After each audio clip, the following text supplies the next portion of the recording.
ሰላም ሰላም ሰላምና ጤና ይብዛላችሁ ውድ ወንድሞችና እህቶች ቅዱሳን በሙሉ በየዓለማት ክፍል ወይም በተለያዩ አካባቢ የምትገኙ ውድ ወንድሞችና ቅዱሳን በሙሉ ሰላም ይብዛላችሁ በያላችሁበት።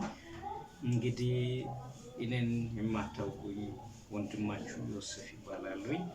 እንግዲህ አጭር ቪዲዮ ወይም አጭር መልእክት ለማስተላለፍ ፈልጌው ነው።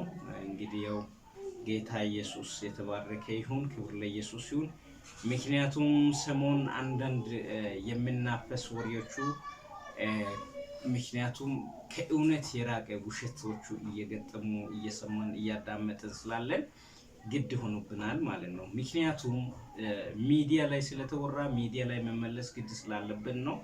ይህን ለምን ትሉኛላችሁ ለምትሉ መልስ እንዲሆንላችሁ ነው።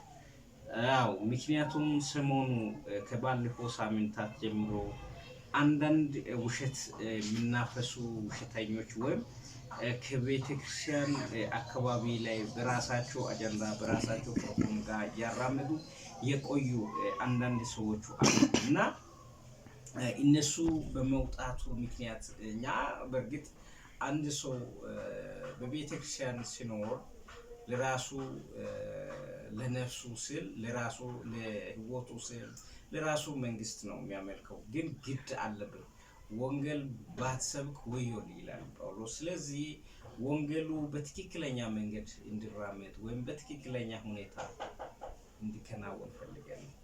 ምክንያቱም አንዳንድ ወንድሞች መጽሐፍ ቅዱስ እንደሚለው በይሁዳ ቁጥር 4 ጀምሮ ምዕራፍ ቁጥር ላይ ብቻ ነው ያለው። እንደሚለው ምንድነው የሚለው ይሁዳ 4 ላይ ከብዙ ጊዜ በፊት ለዚህ ፍርድ የተጻፉ አንዳንድ ሰዎች ሾልኮ ገብቷል። ኃጢአተኞቹ ሆኖ ሳለው የአምላካችን ጸጋ በሴሰኝነት ይለውጣሉ። ንጉሳችንና ጌታችን ብቻውን ያለው ኢየሱስ ክርስቶስን ይክዳል።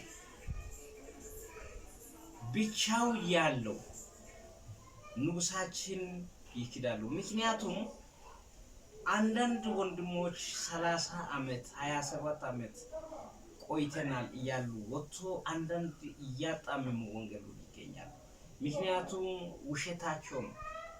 27 እንኳን 30 ዓመት ይቅርና ለአንድ ሰው በዚህ ምድር ላይ ዕውቀት ራሱ ለመጨበጥ ለማወቅ ከፈለገን 3 ዓመት 4 ዓመት 5 ዓመት በቂ ነው። እንኳን ይሄ 30 ዓመት ሰዎቹ የራሳቸውን ፕሮግራም ጋር የራሳቸው ዓላማ የራሳቸው ፍላጎት ሳይሳካ ሲቀር ወንጌሉን በማጣመም ይገኛሉ ማለት ነው። ስለዚህ እኛ ደግሞ ከሚያጣምሙት ጋር ሳይሆን ከሚያቃኑት ጋር በትክክል ከሚሰብኩት ጋር ከሚመሰክሩት ጋር ከወንጌል ጋር አብረን ለመሄድ አንዳንድ ሰዎቹ እንዳያደናገሩ ብዙ ሰው ስለጠየቀኝ ለምንድን ነው እንደዚህ የሆኑ ብሎ ጥያቄ ስላቀረቡ ነው። እኛ ጋር አይደለም ውስጣቸው ላይ የሞላ ገንዘብ ፍላጎት የተለያዩ ልምዶች ሴሰኞች ናቸው።